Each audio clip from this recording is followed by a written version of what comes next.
people give up too easily. Don't exit yet. Just if the person is right for you, stick around and wait, and help the person out if it's something that that could be changed.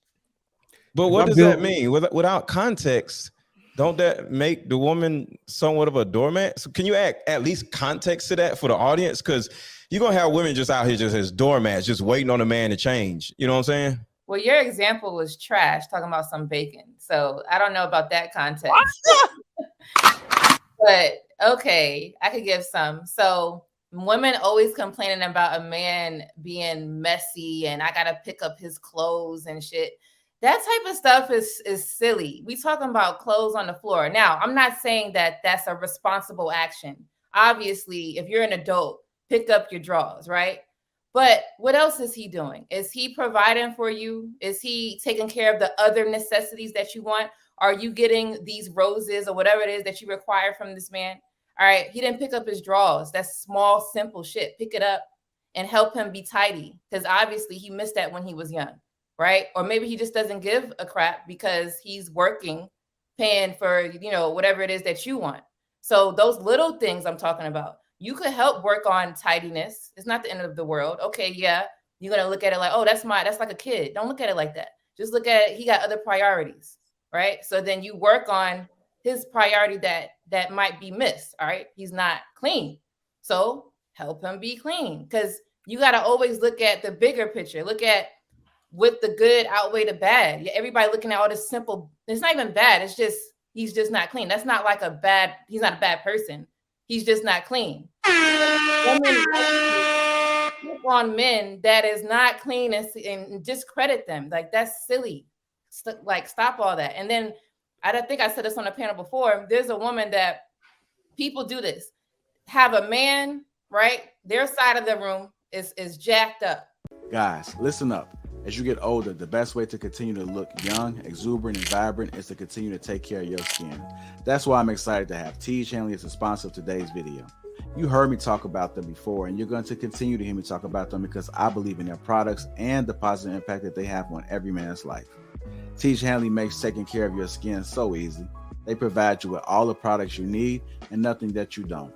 Every box comes with an instruction card that tells you when to use each product, how much to use, and in what order.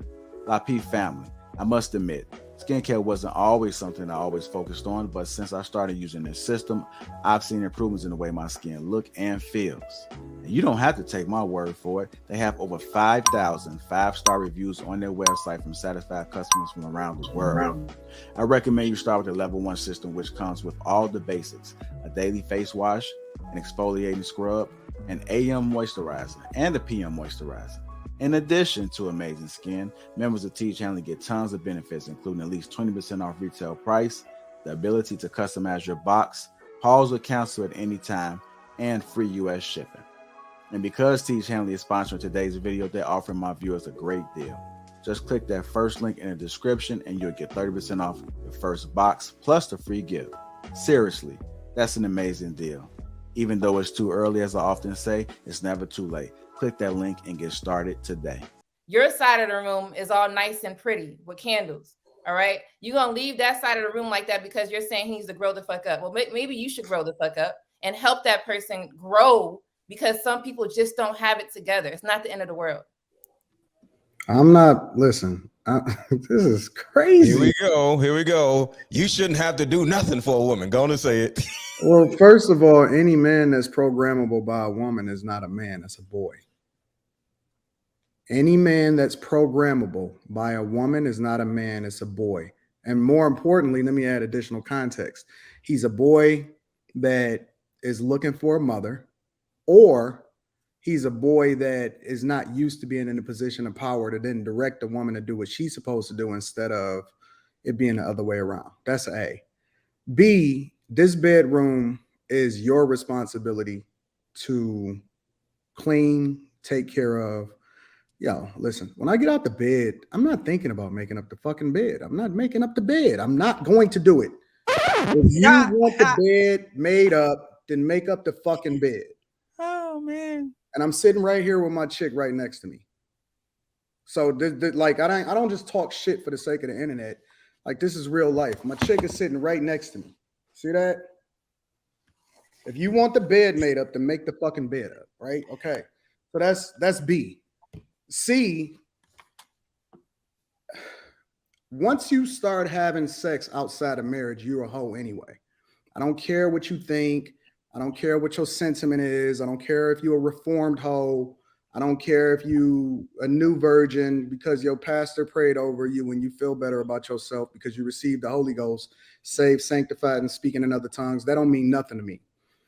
The minute that you gave, and it's so funny because if you go anywhere outside of the United States, women that have sex casually is damaged goods to men that are looking to get married. But we've gotten to the point to where we make ourselves so easily available. And to the fellas, let me just say this. It doesn't even matter what she thinks. The only thing that matters is that you become great and then you have all the options to do what you want to do when you want to.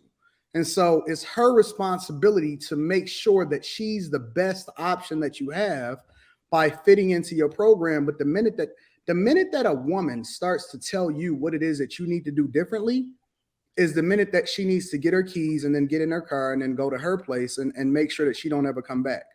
But the point is that you fit them into a slot until one stands out above the rest, and she adds as much value or more value than you perceive her to add, and then you add her onto the team. You make her a part of your network, and if she shows herself worthy of being married, then you marry her. But at the same time, you also got to take into consideration, and this is the part of the conversation that nobody want to have. Women string men along much worse than men string women along. As a matter of fact, men don't put women's names in their phone as food. Men don't slot women based off of what they can do for them. Men are more direct than women are. As a matter of fact, I think that women often at times will let a good guy take her out on a date and then go after he spend all of his money and he wine and dine her, call a dude that want to fuck her right after. So I'm not going for the bullshit when it comes to how men perceive women. It's how women show themselves, which we then take into consideration. And then that's how we see you. We see you for who you really are. If you a hoe, don't tell us, don't call you a hoe because you a hoe. And we know you a hoe because all of the homies hit it. But just because you went to church yesterday no longer makes you a hoe. No, you still a hoe. You just a saved hoe, right? It was still the chick that was a prostitute in the Bible was not no longer labeled a prostitute. She was still a prostitute. She was just a prostitute with mercy. That's the only difference. And so my point is that if you want better results, then you have to be a different person, but don't get mad at the people for labeling you how you show yourself. We just identifying it for what it really is. We're not gonna play no games about it. And fellas, never change. Never change based off of what somebody else wants you to be for them. You change based off of what's best for you. Fuck that. Don't do nothing for nobody else. You do it for you.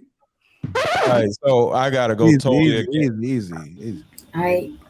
It's Monique's first time here, man. We gotta all right, because I gotta go against. That's some bullshit. But go ahead, Monique.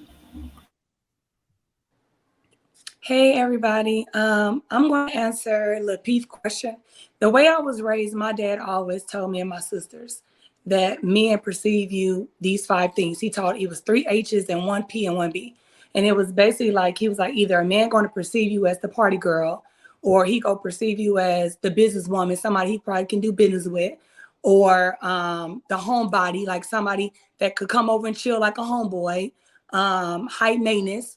And then he said the jackpot was basically the home run. That was the one where you were like, you know, I could see myself being with her and all of that. So when my dad taught me that so young, I always try to present myself in a different manner when I be around men. So I agree. And some of the women, y'all, I don't know if you guys like it or not, but I agree with what Anton just said, 80%, because we can't go by how our man perceive us. We got to go by what we're giving him to perceive us as. Like, if you don't want to be known as the party girl, you don't need to be going out every time this dude call you